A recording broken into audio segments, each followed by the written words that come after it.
Hey, there we go. We're on. How's it going, everybody?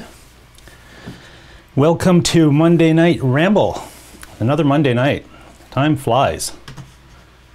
Can't believe how fast these weeks go now. It seems just like a couple of days ago we were doing this the same show. So anyway, it's awesome to see everybody. We've got some people already in the chat, which is awesome. Let me know that everything looks good and you can hear me. If there's any issues, let me know as well, and that would be very much appreciated. Let me just have a quick look who's online, and we've got. Let's see who was first this week. Who was first? EVH. There we go, Eric. You got in first this week. I'm about to start something. I believe that the best thing to do would be to have some sort of prize or some sort of incentive for that first person in the chat every week. So I got to think about that. If you guys got any suggestions or anything, let me know what you guys think. It'd be kind of cool. First one in gets something. Jason Wade, how are you? Jason Wade, can always count on Jason Wade, man. He's always there for us, and he does a great job moderating and, you know, doing some promotion for everybody. Then really cool. And congratulations, Jason Wade. I think I saw this week that you received 200 subscribers. That's awesome. I think there was a couple of people in our community that got some milestones as far as the subscribers go. Guitar Hack passed the 500 mark. Ben is almost at 1,000, I believe. I think he's at 900 and change, so that's cool. So if you know anybody who hasn't subscribed to Ben, let them know. Subscribe to everybody, actually. It'd be cool. Who else do we got? Robert Page. I think I know. Is that Bobby? If that's Bobby, I know him very well. We went to high school together and grew up in the same hometown, same little town, which was awesome. And I think that's who it is. So if it is, cool, man. Thanks for joining us. Quentin James, how's it going, Quentin? Get your lighting figured out yet? I always tease Quentin about these issues about the lighting stuff. It seems to be a running thing with us. So anyway, that's awesome. So let me go back down through the chat a little bit just to catch up and make sure everything's good. We've got a pretty packed show tonight. I've got some cool stuff to show you. Probably not what you're expecting. I know that some of you guys already know that I received a few things this week regarding the studio setup, the guitar setup, but I've got something a little bit it was unexpected, let's put it that way, and it's friggin' cool. Anyway, I won't say any more until we get to that segment. Let's see, Danny Allen, how's it going, buddy? Thanks for joining us. Dennis Bro. Is it Dennis Bro or Brio? I think it's Bro. I'm gonna say it's Bro for now. Eric says Jason Sedite hit 8,500 today. That's really cool. That's awesome. It's great to see the community growing as fast as it is, and everybody supporting each other, and lots of great content being created. Really cool to see. Guitar Hack, how's it going? I was chatting with Guitar Hack a little earlier today. He was having his daily cigar, and it was on Facebook, so chatted a little bit with him. He said he got some snow we got a little bit, not too much. It wasn't that bad up here. Let's see. Man, this chat, I don't know how you guys that have like hundreds of people in your chat keep up with this stuff, because I only got, you know, handful here, and I struggle with it, so it's pretty funny.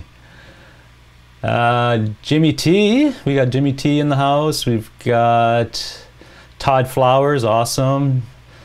Ivan Carter. Anybody else that I missed? There we go. A lot of the regulars in here, which is nice to see. Hope you guys had a really good week. It was a pretty busy, well, it wasn't that crazy for me last week. Last week we got hit with another storm, so I had the college that I work for closed for that storm day, which was Tuesday, and then Wednesday I worked from home because it was still really shitty out there, so didn't go anywhere. And then So I haven't been back to the office since then because I worked from home most of last week. Tomorrow I am going back into work. We got a big production to do, a big live stream thing happening at noon for the college, so that'll be fun. It's always stressful because there's always lots of stuff to keep track of and be in charge of and make sure nothing fails. And anyway, I digress. Let's say that. Let me see. Everybody's good. Everybody's good. All right. We've got a few people. We're just going to give it a few more minutes and we're going to jump right into our first thing, which is usually the news. There's not much news this week, but there is something that I saw that was just released today, which is kind of cool. And I've been waiting for the release of this for quite a while. And that might spark a little discussion that I'd like to have with you guys regarding this particular topic. And might be fun. So that'll be the first topic. We're going to do the news. And then I will premiere a brand new, I have a jamming series of videos. I'm sure you guys have seen some of them that I've put up already. This last week I released one that was called, well, it was from Kansas. It was the song My Wayward Son. So what I do with those is I cover it. So I basically either download the vocals and the drums from a site that has them all separated, and it's not the real artist singing, obviously. It's somebody that they hire to go in studio, and then you can purchase that track and you can use it. But what happens, I had this question come up a few times regarding copyrights and stuff. So what happens with that stuff is when you download it from this site called mykaraoke.net, I believe, you can buy the track. I think it's like $4 or something like that per track if you want it, so that you can separate each part. So I separate it and I get the drums and I get the vocals usually, and then I record everything else. I do the guitars and the bass and that stuff. So, but for copyright stuff, if you're performing a cover of the song, you have to check on the YouTube music policies, and it'll tell you there if that artist will allow you to use that song. If you're covering it, what happens. So most of the time I find that the ones that I choose to cover, the policy is that you can go ahead and post it. YouTube will not take it down or mute it, but if you're making any money off of it as far as ads, it's shared revenue. So the bulk of the money made from that, which trust me, I don't make any money in this, so it doesn't bother me one bit, goes to the artist, which I'm fine with because they wrote the song and that's cool. I'm just, you know, having fun, and I'm basically recreating those songs in my own style, and they're songs that I loved and I grew up listening to. So that's what that is. So tonight we're going to be viewing the latest one that I just finished on the weekend, and this one was done per request from a really good friend of mine back east where I grew up from. He saw my last one and he made a request in Facebook, because I post them on Facebook as well, and he made a request there if I would cover this song. So I said, oh, hey, I'll give it a shot, right? And I do love the song a lot, so it worked out really well. So I hope you guys like it. And so that's what we'll do after the news section. And after that, we're going to look at a new piece of gear. And the new piece of gear is really cool. And like I said, it's not what you guys are expecting, I think, because we spoke about some new pieces of gear coming into the studio last week and the week before. So you guys, the regulars that I see in the chat room today, are aware of some of the stuff that I'm receiving and that I'm getting to build out the studio. But this was very unexpected, and I got it yesterday. So and it's really cool, really cool. So anyway, so we've got a bunch of people in here now. Let me just make sure I didn't miss anybody. Janice, how's it going, Janice? Bam Aussie. Okay, I've never seen that name. Well, welcome to the chat and to the live stream. Marco's Images, welcome in. Here we go. And he says, hi Guitar Hack, all the best with the Firebird. Yes, Guitar Hack should be getting his new guitar, and it's a Gibson Firebird, and I think he's supposed to be getting it on Wednesday, so we're looking forward to seeing that and hopefully getting a review, or you know, a quick look at it online. That'd be awesome. And yeah, so that's awesome. So let's jump right into the news. Let me see if I can do this. You guys know me, I like to put graphics and all kinds of crazy stuff in here. So let's see if this works. All right, here we go.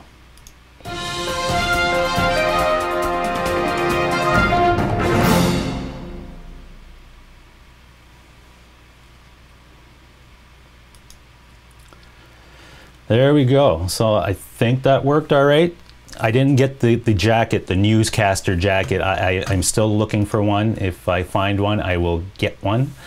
And I'll wear it next time for the news segment, right? Anyway, we're just having fun, and it's, you know, this is what it's all about, right? So anyway, in the news, there's not much news this week, but this is something that I've been waiting to see for a while. There was a lot of talk about the Motley Crue movie. It's called The Dirt, and it's actually done, and it will be released on March 22nd on Netflix. And it's supposed to be a pretty good movie from what I've heard. And I guess only a handful of people have seen it and screened it, and there is quite a big hush-hush on it, so people can't really be speaking about it.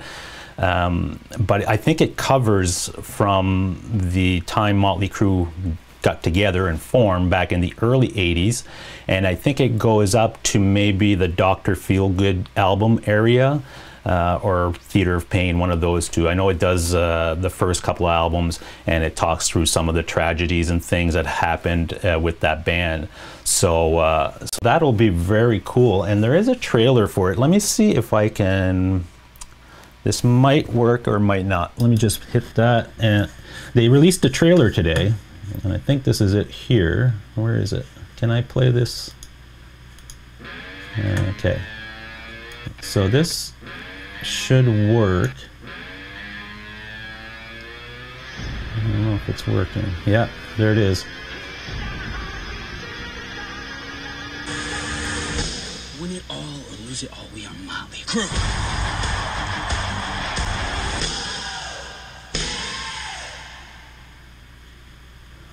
So that's going to be pretty cool. I think what they're doing is they're releasing, that was just a teaser to the movie, and I think they are releasing the full trailer tomorrow, and the movie will come out on the 22nd.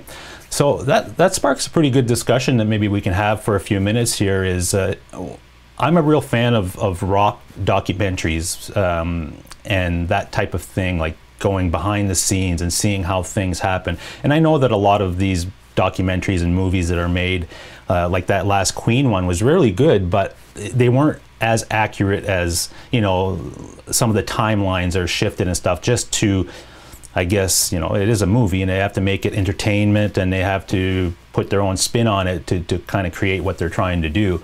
But I'm curious to see what you guys see out there as far as documentaries, and if you guys, how you guys feel about them, and if you have any suggestions for some, you know, the real good ones. I think the Rolling Stone magazine last year put out its top 20 of those type of movies, and one that was really high up was this this one by I guess it was Amy Winehouse's. I can't remember what it's called. I'm trying to see if there's nothing there. Yeah, there's one called, right, Amy, it's called The Devil and Daniel Johnson, something like that. That was really rated pretty high. Another one that was really rated very high was for us, and a Canadian band as well, right, which is really cool. It was Anvil. So that band, Anvil, is a Canadian band, Toronto band, and that documentary was really good. I can highly recommend that one. I think it's called the Anvil, the story of Anvil. If you ever get a chance to watch that, it really shows you what these guys are still going. You know, they haven't made a lot of money, and you know, and after this movie was released, they got more fame out of that and more attention and money and everything else because of that movie than all of their albums and everything that they put out prior to that. And it really gave them a shot in the arm to keep going. And when you see the movie and you see what these guys have gone through and have really, you know, put in the time and the effort. I mean, I'm not a huge fan of Anvil. I don't mind it, and then some of the music was okay growing up. You know, if you're into metal and stuff, it was cool. You know, Metal on Metal, that song was like iconic for metal fans. And they hit at a time when you know, Metallica and Megadeth and all these bands were really exploding, and I think that they were just a little too far on one side as far as what they were as a band and the music style, and they never really took off the way that, you know, people expected them, because in Europe and stuff, when they started, they were huge, and they were doing very well, but they never hit in North America the way that they thought they would. They thought they would be in the likes of like Metallica's and stuff like that, but that never happened. So yeah, let me have a look here. Yeah, it says, Todd Flowers says hired guns. Is it Hired Guns or I thought I heard one called Hired Guns, which apparently is really good, and I want to get that one. Rick Hefner, how's it going? Nice to see you.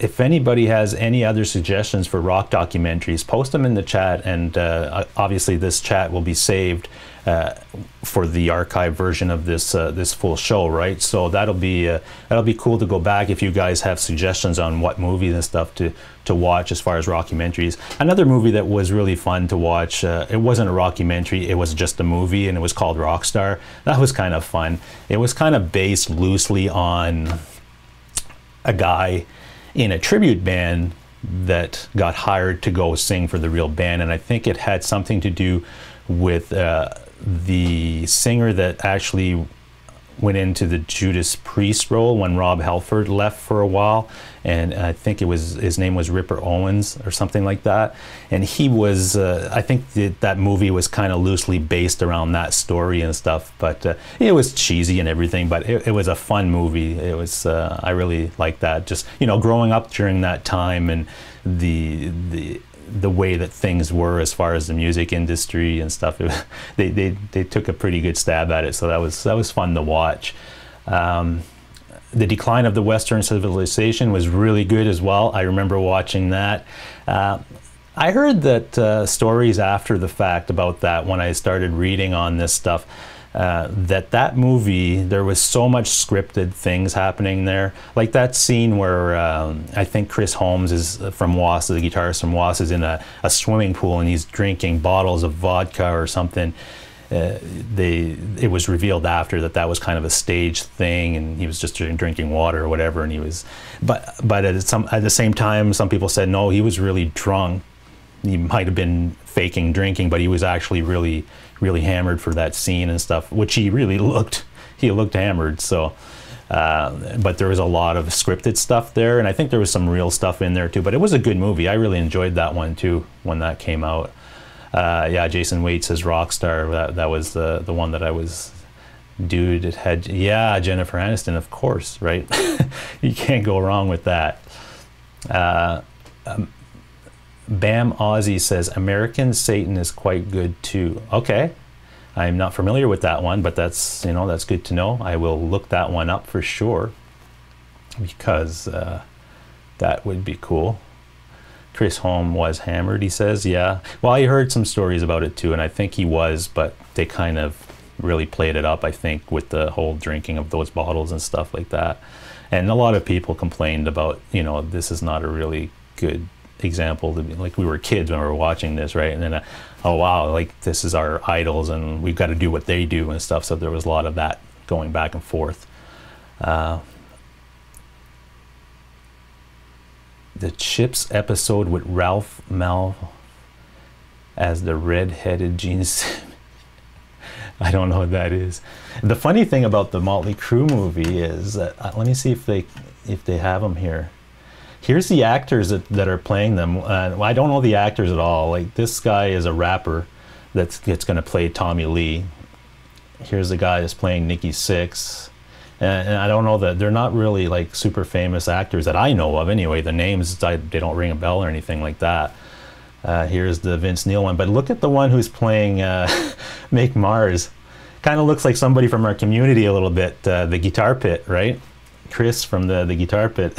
When I saw that picture, the first thing that came to mind was Chris. See, so I don't know if you guys agree with that, but it kind of looks a little familiar. So there you go. If Chris from the Guitar Pit sees the video, maybe he can have a comment about it. So, and Ozzy's in there too. So here's a guy that played Ozzy, and here's who played Heather, because Heather Locklear was married to Tommy Lee for a while. So So yeah, I'm looking forward to seeing that movie. It's only going to be Netflix, so you got to have Netflix. So anyway, let's go back to this shot here, and everything's working okay online. Nothing too crazy is going on here with the stream, I hope. I know the internet's kind of dicey. Sometimes it's good and sometimes it isn't. Let me go over here and see what it looks like. It says it's good on my end here, so I hope it's streaming okay. It's not going to be the best quality, obviously. Rush have a good movie as well. Yes, Bobby says. There we go. Mark Dillon, how's it going, Mark Dillon? All good. Okay, so the next thing we wanted to do, okay, yeah, right. So the video. So I'm going to play the new video that I've just, it'll be releasing tomorrow to the public. It's just, it's from my jamming series, and I cover songs, like I said in the beginning. And this one is a Pink Floyd song, my take on it. So, so maybe we can run that, and then we'll go into looking at some gear. And if that sounds cool to you guys, yeah, all right. Let's do that. Okay, so bear with me here. Got it all queued up, I think. And it should run, and then once it's done we can discuss it a little bit if you have any questions about how it was done, anything at all, and then we'll move to the new piece of gear, and after that we'll have a little bit of Q&A and, you know, just regular old Monday night fun. All right, so here's the new video that I created last week, and hope you enjoy it.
There you go.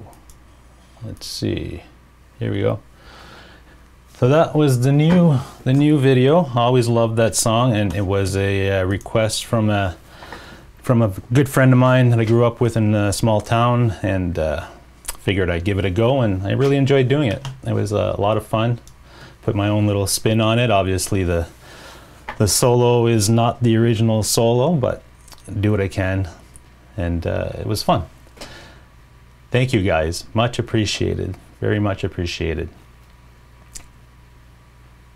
I like doing these types of kind of jams because it gives me an opportunity to play and come up with parts that are my kind of own take on what the song is, and it, you know, gives me a little bit more practice at playing lead, because I'm not really a guitar player to begin with. I'm just a bass player that became a guitar player and just got back into it last year. So I'm still, you know, learning how to really do it, but you know, I'm really having fun doing it. And the other part that I really like about doing it is coming up with the video parts and things, because that's what I do for a living is video and photos. So it's nice to be incorporating that part into the creative process. So, you know, it keeps your skills up and it lets you try some different things. Because obviously some of the video stuff that I work for as a full-time videographer and photographer in my career, college-wise, is based more around corporate video and stuff, so it's not stuff like this. So it's nice to branch out and do something a little bit different, right?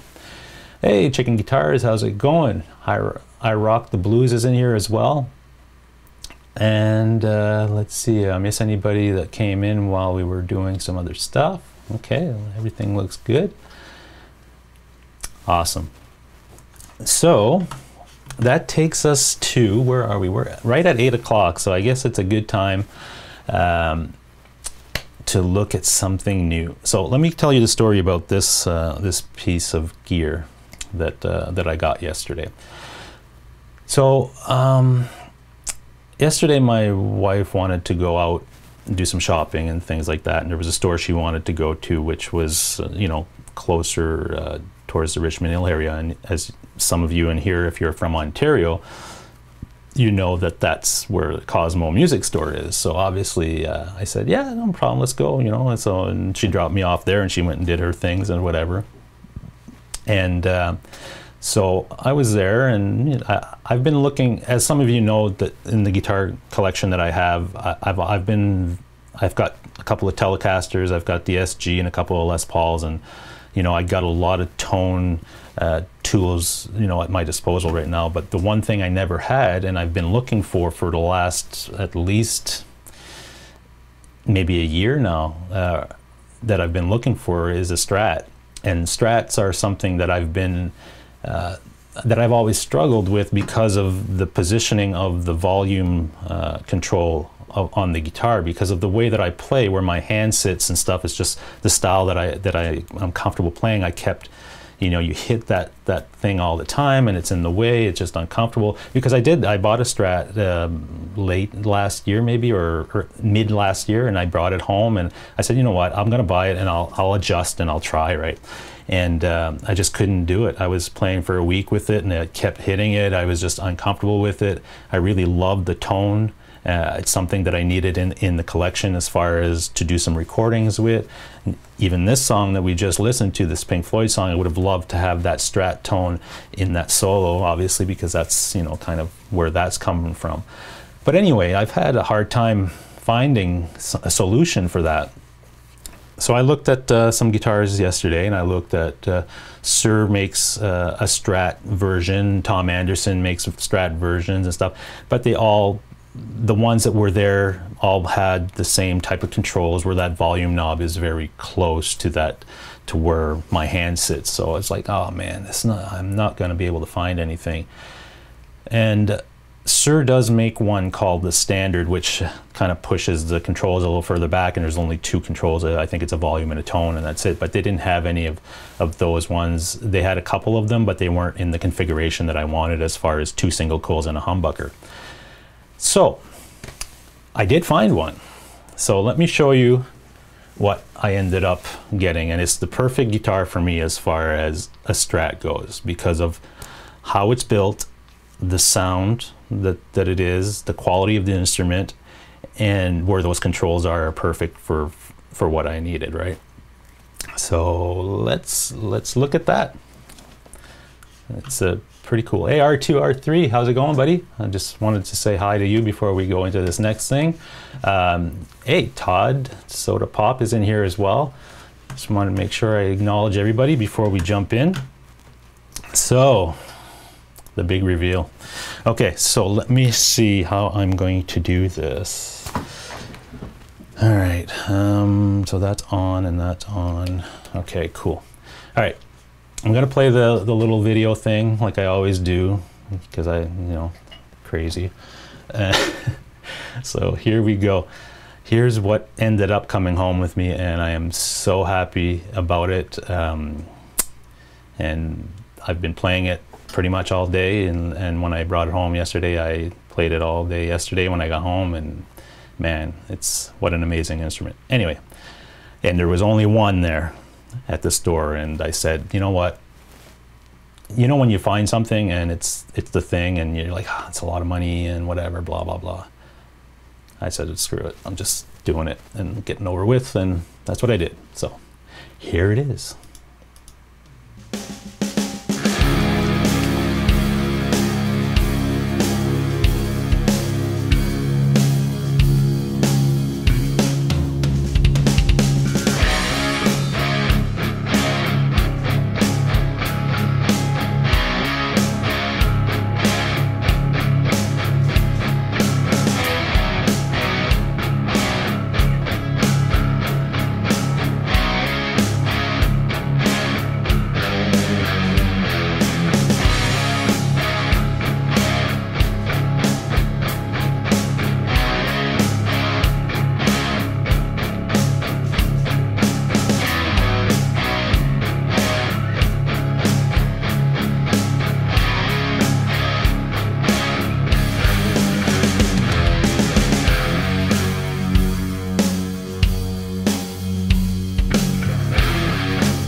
So let's see if I can do this here. Turn around, and you should be able to see everything and hear everything. So there she is. It's a Friedman, as you can see, and I'm just gonna try to move my headphones and everything here. I gotta find a different way to do my wireless thing because I don't have a wireless. The last one I had wasn't really working well in this environment, but anyway, that's besides the point. Here we go. So yeah, it's the Vintage S, and it has 2 single coils and a humbucker. They're all Friedman pickups. They are awesome. This is an aged guitar, so if you can see that, there's the back of it here where you can see a lot of the aging and stuff. Even the springs and everything are really, they do these guitars so well. I mean, unbelievable, the attention to detail on this guitar, right?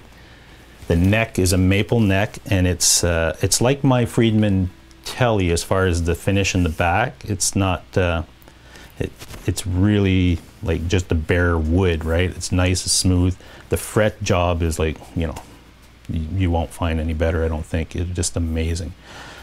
It does have the locking tuners. I don't know if we were in another chat one night and we were trying to decide or discuss about if these were locking tuners or not, because on the Telly, they're the same style of tuners, but they are not locking.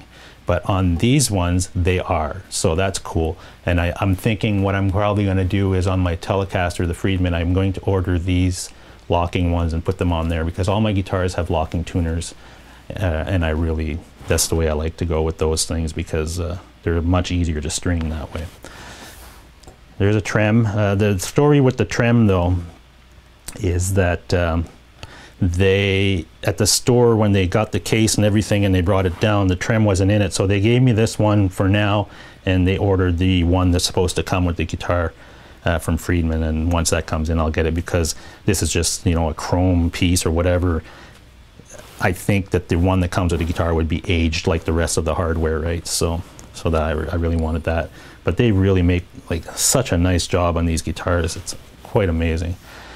So I found the Strat and everything is cool. So let me play a little bit and come back to your questions here. So just bear with me because I gotta look over here first to see how that's going to go.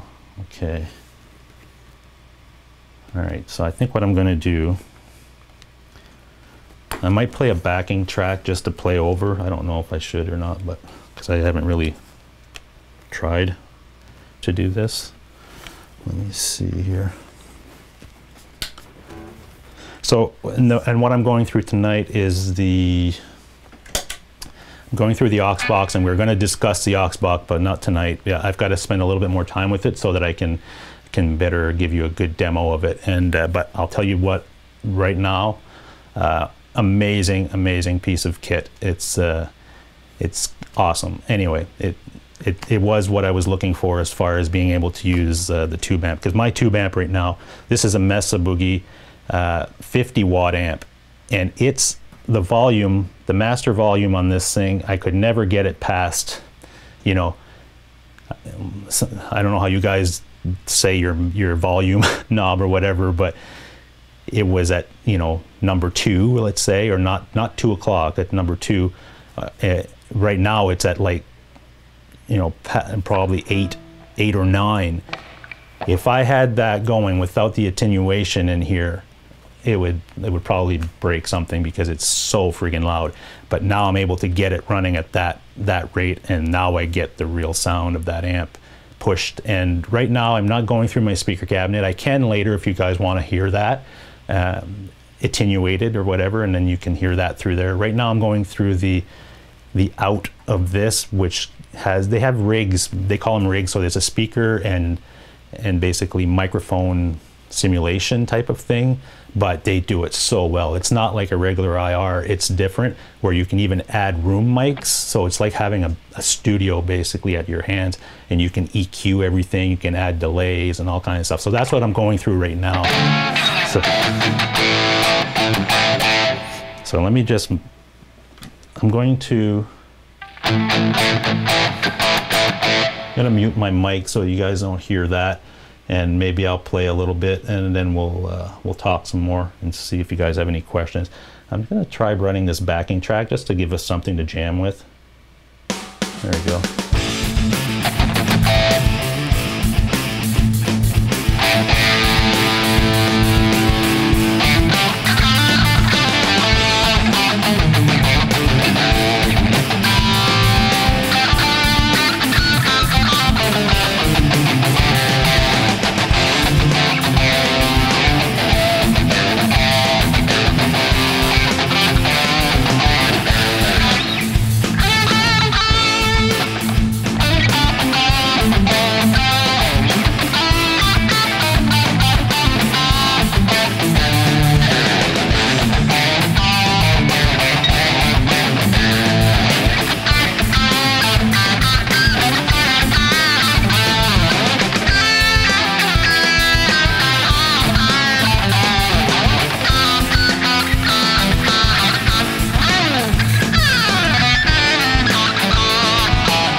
So there you go. That was just a little jam with it. So as you can, just went through some of the sounds as I was playing.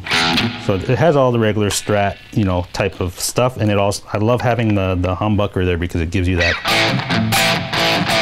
crunchy type of sound. I'm on the middle channel of my amp right now, which is pretty high gain. It's like, I mean, I have another channel here that's higher gain, and I have my regular type of rock channel, that channel there. And yeah, like I said, it's just running through the aux box right now, but and it has a regular, you know.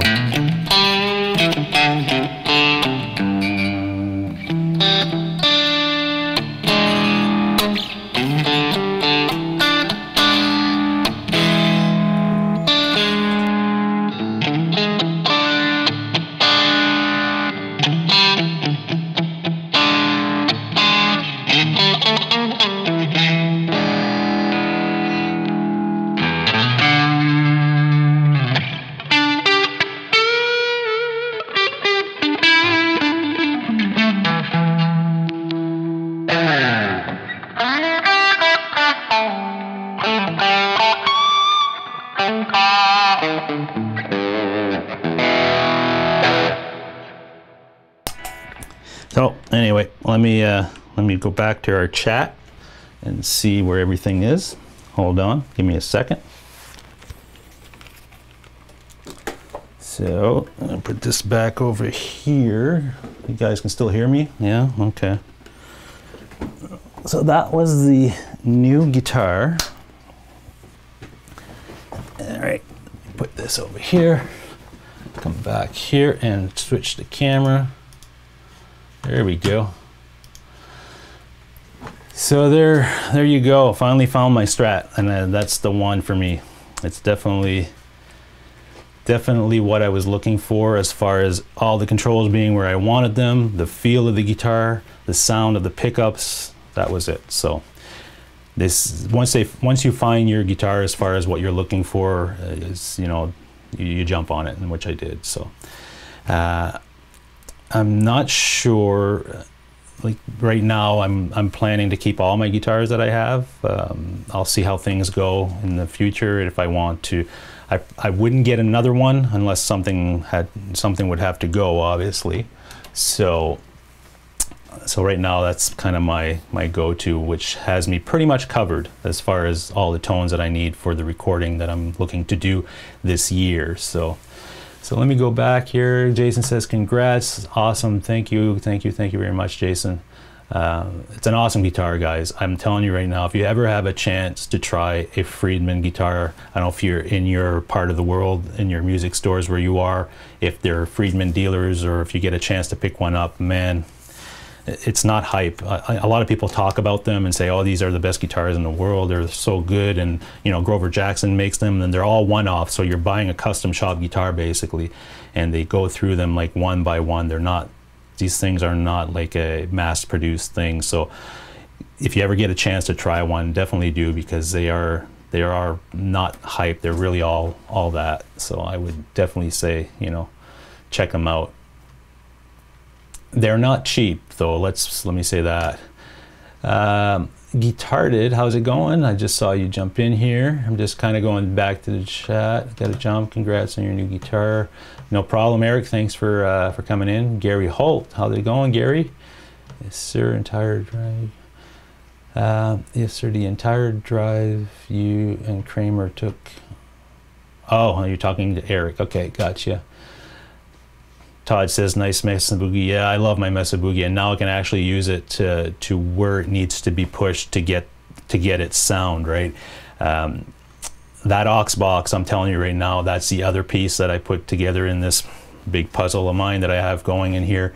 And next week I plan to go through it a little bit more and show you the interface a little bit and go through some different sounds and you know, really dive into it. I just got it on Thursday, I think I got it, and I played a little bit with it and stuff. I played mostly just through my cab, and I just attenuated it so that the attenuation on that thing goes from 0, basically its cab is off like it is now, then you go 1, 2, 3, 4, 5, and at 5 you're pretty much wide open. So mine is, when I play in here, I am like at 2. So you go off, 1, 2, and that's where I have it kind of comfortable right now. I can push it to 3 and it's pretty loud in here. I still get away with it. And if I did some recording, which I am planning to record another song next week, or actually this week, we're in this week now, if I get a chance, and then I will probably be using that cab a lot more to put a couple of tracks down with that, and I'll probably have it at the 3. So it's halfway. I wish it would have like a 2.5, like in the middle between the 2 and the 3. That would be perfect. But man, that volume right now on my, they say you have to be careful too, because if you turn on your amp and you forget, or if you unplug that aux or something and you move stuff around, and then all of a sudden you plug your amp back up and you turn it on, and that volume stayed where it was when you unplugged it, when it was plugged in the aux, and now it's like almost full volume, you're gonna blow your head off, because that thing is a friggin' beast. So right now that volume is like at, if you're looking at it at the clock, it's at 2 o'clock, so it's like 2 notches over halfway. That is like, forget it. You'll never get that if you're playing without a attenuation on it, because it's going to be way too loud. The way I had it before I had the aux box, I had barely master volume on, and my preamp channel volume was maybe at 3 or 4. So right now I'm pushing past that, way past that, but now the tubes are really working, and you're feeling everything, like that compression, the natural compression you have in the tubes and stuff, it's coming through. So that aux box made all the difference as far as being able to use that amp to where I needed it, especially in this environment, right? In the house or in a studio or something, that's perfect. And then the other benefit of that aux box is, like I did right now, I just go through the digital out into my interface, or in my case into my mixer, into my interface, and having all that cab simulation and the room mics and different types of mics, it's so accurate, because you're not using an amp simulation, you're using your real amp, your real tubes, your real sound. It's just, all it's doing, it's modeling a speaker and the mics, and they're so accurate that it's really good. Like I loaded up a 412 cabinet and I put 2 mics on it, and then I put a room setup in it, so you have the room atmosphere like if you're in a real studio. And wow, there's some cool stuff you can do with it. So I'm really looking forward to dive deeper into that setup and show you guys what that's all about. But in a studio environment, it's such a cool tool to have, because now you just got access to all these things, right? That you can, I don't need a huge space, or all these multiple speaker cabinets and mics and everything. I can use that and get away with it. It's really good. If you look at some of the reviews online, and even Pete Thorne and other guys that use it all the time, they'll tell you as well, it's just such a cool tool. So I'm looking forward to getting more involved with that and doing some cool stuff. I still have my Helix, and I'm still going to use it a lot. I think I like the Helix now a lot for more of the cleaner type of sounds and things like that, and my amp for more of the rock, distorted, crunchy type of sounds. So I'll probably be using a combination of both things. So it's nice to have the, a selection of tools to work with, right? Okay, let's go back.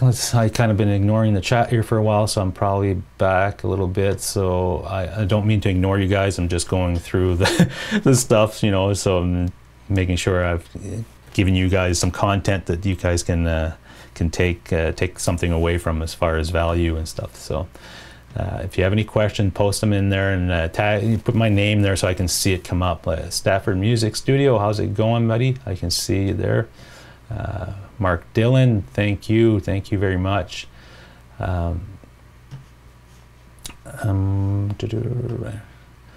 Mini Rectifier 25, new tube, sounds good even without pedals, but I have a couple of Marshalls. It's only been 2 days, I'm impressed. Yeah. I've tried the Mini Rectifier 25. It's really good, and but when I tried this one here, it's the Triple Crown 50.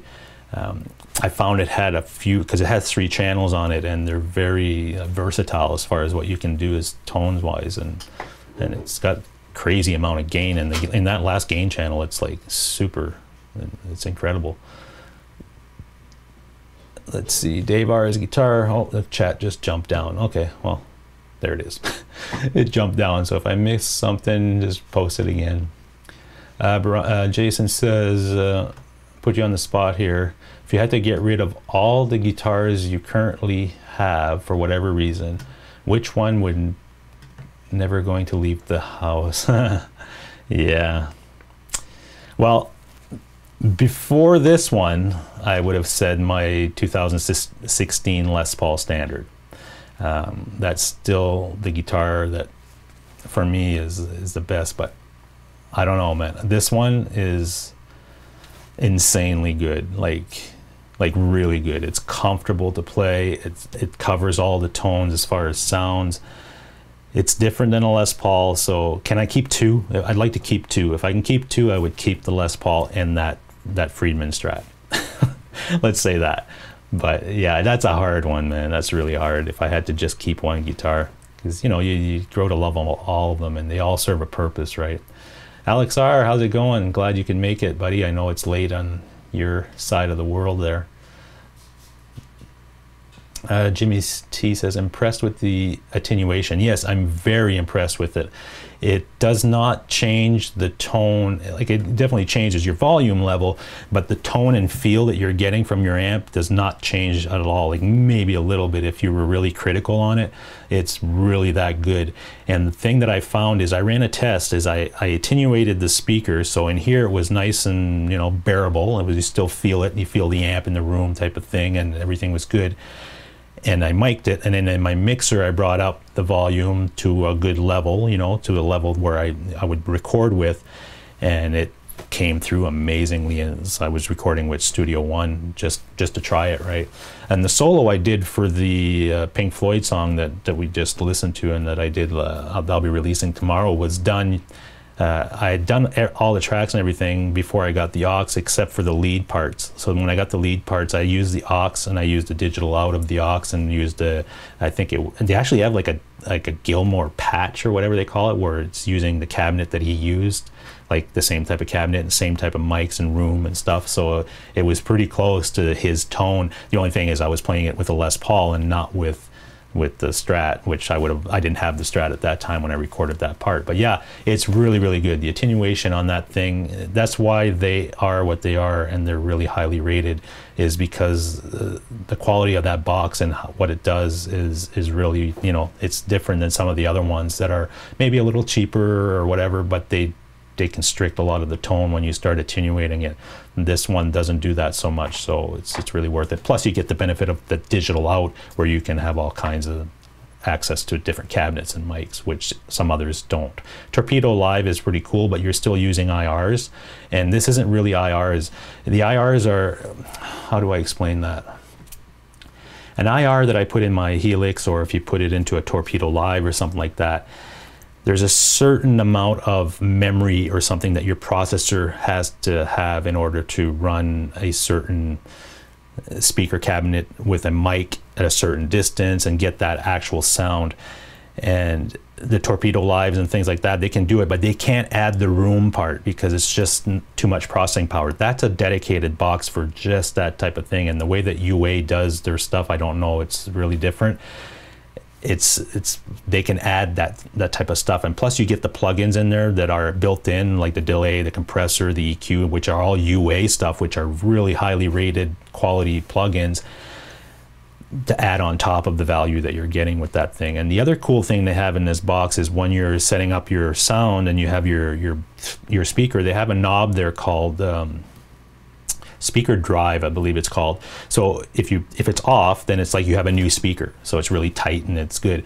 And you turn that knob and it simulates the speaker being more broken in and, you know, older or whatever, so it has a little bit of a different feel to it, and they've got it dead on. It really sounds good. It sounds like the real thing. So let me go back down a bit. Let's see if I miss anything here. Jimmy T says, look forward to your report, Brian. I'm interested in it. Yeah, well, I'll do my best and get something out, and maybe for next Monday I'll have a little bit more to report on it, and we can go through a little demo of it so you can actually hear and see it in action, right? Let's see.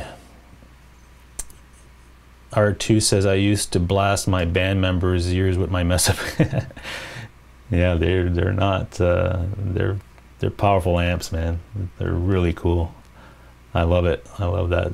And the other thing I like with having the aux box now is, I don't know, maybe down the road if I want to get a Marshall head or something, then I can just get those things and plug them right into my aux box as well, because I can crank those things and get those sounds and, you know, use the attenuation on the aux box and still have a variety of tone if I want something different than the Mesa. Because the Mesa, it's its own beast, right? It can cover a lot of ground, but if you're looking for like a plexi or something like that, that's its own thing as well. So you kind of, you know, if I ever get another, like, you can get a 20 watt amp and crank the hell out of that thing. If you cranked it in here without having attenuation, it'd be too loud. You couldn't sit in the room and play, right? And I don't have a different room where I put my cabinet in and all that fancy stuff. It's just basically in this room. So I've got to make it work for this environment, which is why that's such a good tool to have.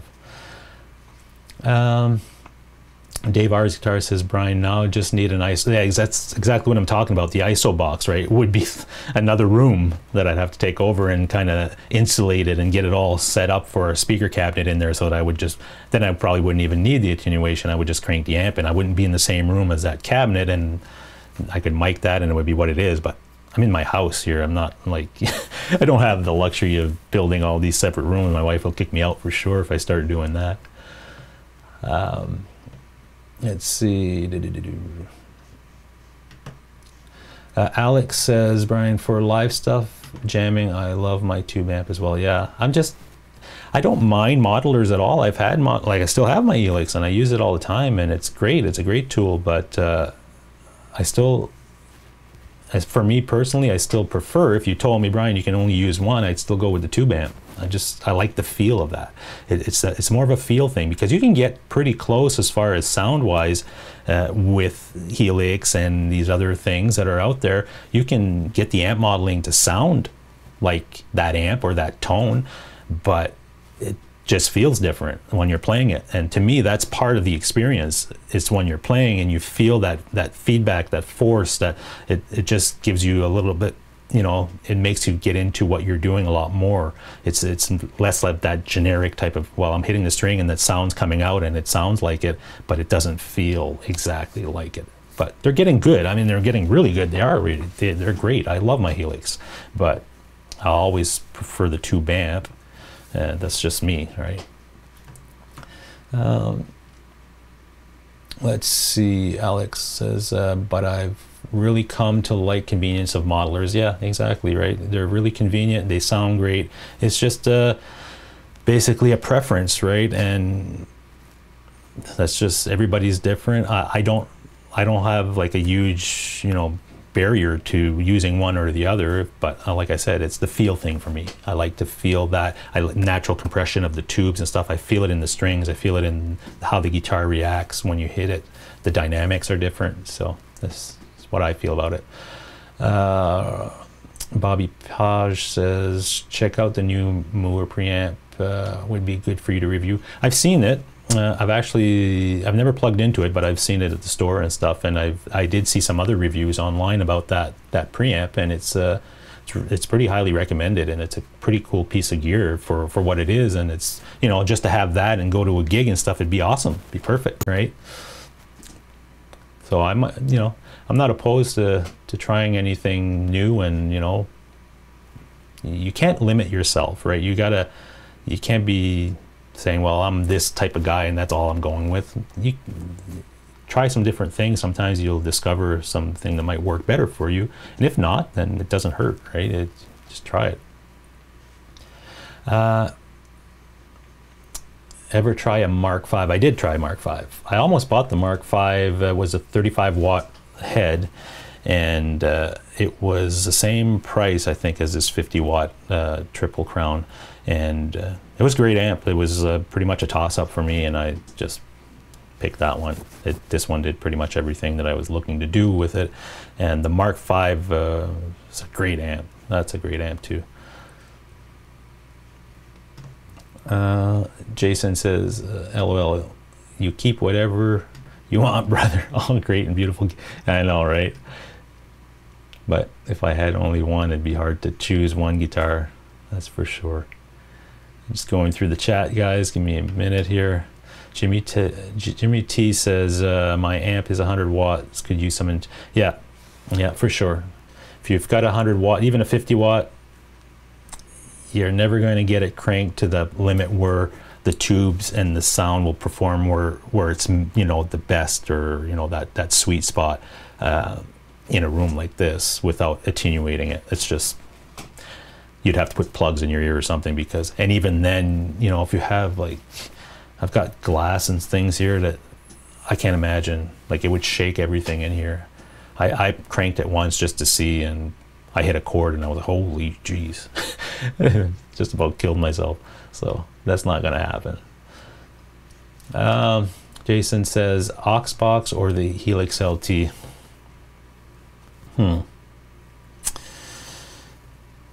Yeah, oh geez. It really depends on if you need a lot of effects.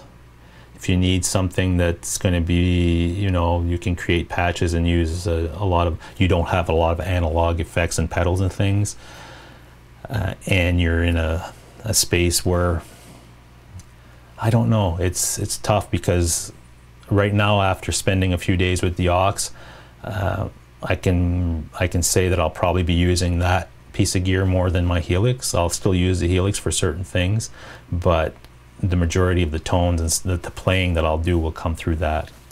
So I don't know if that helps, but see, it's so hard because that Helix is really, really good too. It's just a different animal. It's how it feels to me more than anything else. It's not that the Helix can't do what the aux can do as far as getting the tones. You'll get the tones, but I like the tone of that amp. And in order for me to get the tone of that amp in a Helix, I'd have to use an amp model that was matched pretty close to that and tweak it to the point where I would get it to where it would be fine and it would be good, but I still wouldn't get that feel of that natural compression of tubes and things. So that's a hard question, Jason. I don't know, man. But you can't go wrong with the Helix LT if that's what you're looking at getting. The aux box is really nice if you like your tube amps and you really want to keep them and work with them. I would say get the aux, but the other box that's coming out, it's coming out this summer, which if you guys are interested in this type of thing and you're looking at maybe pulling the trigger on something like that and you're saying, okay, maybe the aux box is the way to go. And if you're not in a rush or anything, I needed something now because I'm actually actively recording and doing some stuff that I need to use that amp. But this summer, Boss is coming out with what they're calling their amp top box as well, and it looks really good. It has a lot of cool features, and it has probably more features than the aux box as far as effects and things like that. So that's one to look at, and it's cheaper than I mean, the price wise is cheaper than the aux box. I think it's coming in at $1,000 or something like that, where the aux box is, you know, a few $100s more than that.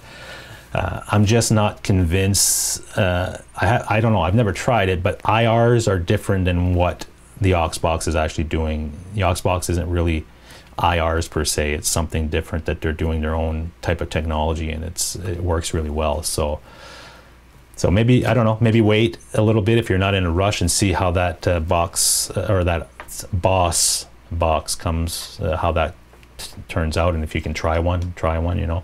It'd save you some money. But that box, that the Boss, it's hard to say that, but the product that Boss is coming out with is really fully featured, and it's pretty impressive. So have a look online too if you're interested. Just type in Boss amp top box or something like that, and there's a couple of demos and things where people go through them. They were at NAMM with it, right? So, but it's only releasing this summer, I think, maybe late summer.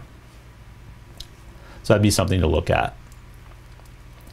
Dave R's guitar says tube amps are just more tactile and responsive to how you play. Modelers are convenient. That's right. That's exactly right. Jason Wade says I use modelers and software because I live in an apartment and play through headphones mostly. See, and that's perfect, right? In that scenario, I would probably go with a Helix because you've got a lot of stuff covered. You're not taking up a lot of space. And the way that you're using it, you'd be perfectly fine with it, right? Definitely. And I know, Jason Wade, you have an 11 rack, which is, I still look at 11 rack, Helix, Axe Effects, all that stuff in the same type of categories and things. They have a few different features, obviously, from each other, but you know, technically they're all kind of the same type of thing. Hey Terry G&G, how are you? Brian says, Terry says, doesn't matter, you can use the Helix with the Mesa enough. yeah, you can do that too. You can use your see, the way that I was using the Helix sometimes when I was plugging in through my Mesa, I always go through the effects loop, and then I would use the effects. I wouldn't use the amp modeling because I was using the actual amp, and then I would use like some of the effects that I wanted to try and stuff. So, but I like having pedals now. It's nice to have those tactile, you know, controls at your feet type thing. You can just kind of move knobs around and get to where you need to be with your sound. So I kind of like that. So I don't know, maybe in a couple of months I'll feel differently, but right now that's where I'm at.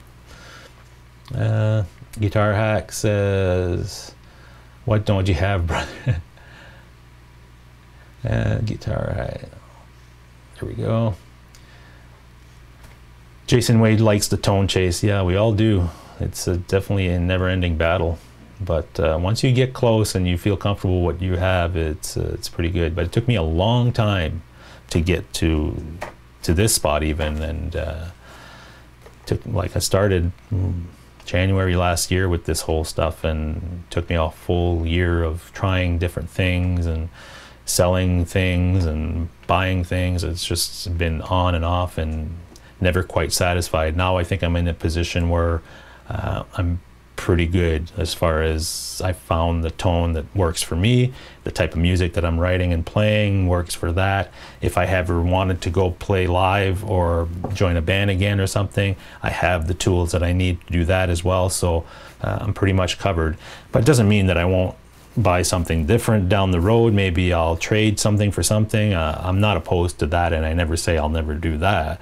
But as far as what I've gotten to so far, it took a while to find the tools that work for me.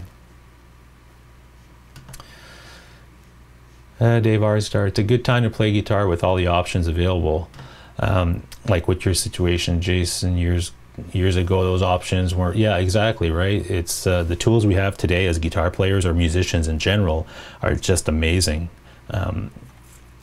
Yeah, it's endless as far as the stuff, and new stuff keeps coming out on a regular basis. So, you know, find what works for you and your environment and your situation, and go with that, you know, as much as possible. But yeah, there's not a lack of options, that's for sure. Alex says, it's been great hanging out, but I really have to get some sleep. Yeah, go get some sleep, buddy. Thanks for joining us. It's awesome that you came up. Let's see. Hey Gary, thanks for joining us. Oh, geez, there we go. Okay. Marco's image says, I like my pedals and my wife's rack. Okay. Dave R says, IR impulse. Yeah, exactly. Impulse responses are basically just like cabs, like speaker cab emulations. And with IRs is they're more specific to, you can put different mics. So it's like the combination of a speaker and mic simulation, and that's what that really is. But IRs in stuff like Helix and I guess Axe Effects and things like that, you're limited as far as your DSP, which is the computer chip running all that stuff. So you can only do so much with it. So they're still fine, they still work well, but when you want to start adding like a room environment like the aux does and stuff, it really takes a different type of processing power. Todd Flowers, got to run. No problem, man. Thank you for coming in. Probably be wrapping up here in another few minutes. We've been going for just over an hour, so that's pretty good. Things are going well. So yeah, if you guys have any questions in the chat, I hope you guys enjoyed the show tonight. It was different. We wasn't expecting to do the guitar thing because, like I said, I picked it up yesterday and it was kind of unexpected. But when you find that tool and it's, you know, there it is, you just been trying to find that Strat for so long, and I already knew about the Friedmans they were really good quality. And when I saw that one, that's the only one they had in the store as far as a vintage chest. They had a couple other tellies like the one I have already, and they had one that was like a Les Paul. I think it's called what is it called? I can't remember the name of the Friedman Les Paul type of looking guitar. I did try it just for fun, but I wasn't planning on buying that guitar at all. But it's nice. It's really nice. I still, out of that one and a Les Paul, I probably still go with a Les Paul. Just because they're, Les Pauls are awesome. So that's what I would do. But that Strat, man, whew. And I was actually talking with Chris from the Guitar Pit last week about possibly buying. He had purchased a SMEER Andy Wood Telecaster. It has 2 Pete Thorne humbuckers in it, and that's awesome guitar as well. Here in Canada, I think that guitar sells for over $4,000. And he had purchased it off Reverb, and he was looking at maybe selling it. So I was like inquiring about it. I was thinking about it, and it was, by the time you convert the money, US to Canadian, pay the brokerage, shipping, all that stuff, it gets up there. And I really didn't need another Telecaster. I needed a Strat. So I said, you know what, I'm just going to hold off on buying that and go and see if I can find the Strat that I'm looking for. So that's what happened. And look, guitar hack. There it is.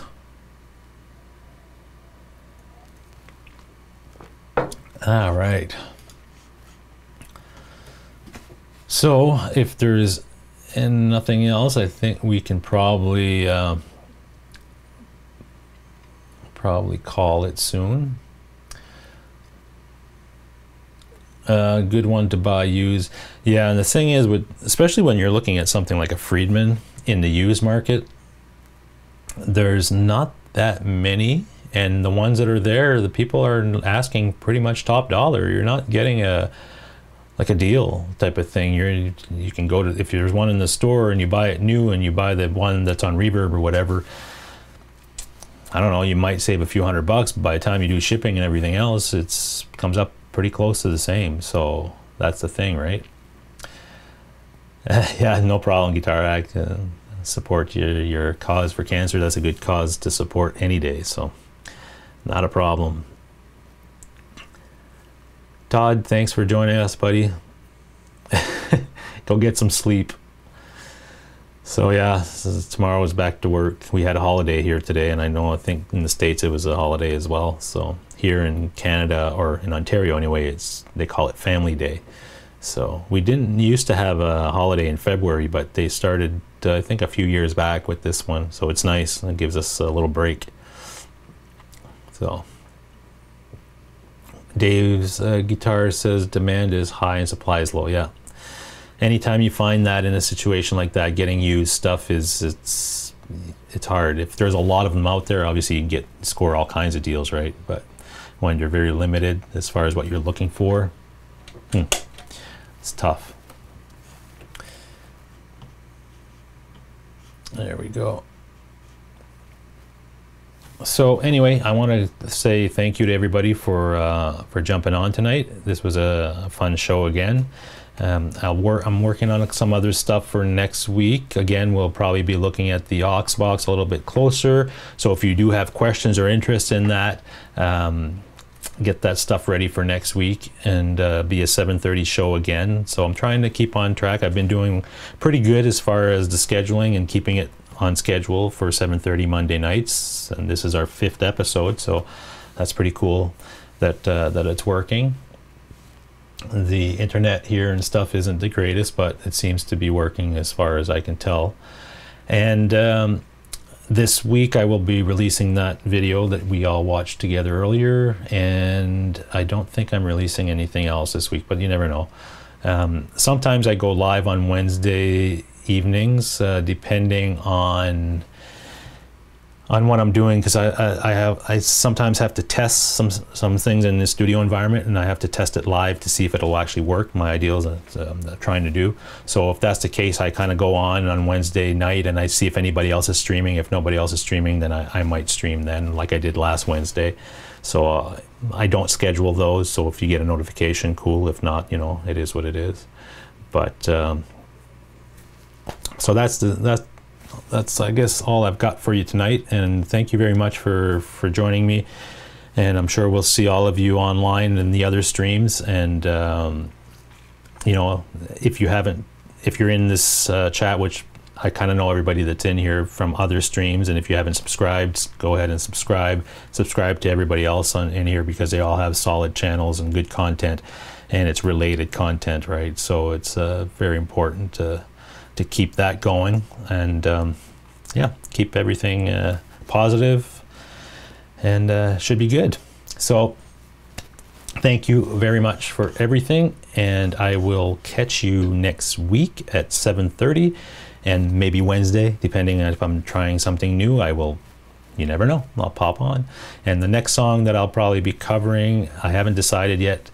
I think it might be a Foreigner song, or there's another one that I'm looking at. I just don't know if the copyright police will say something about that one, so we'll have to wait and see about that one. So cool.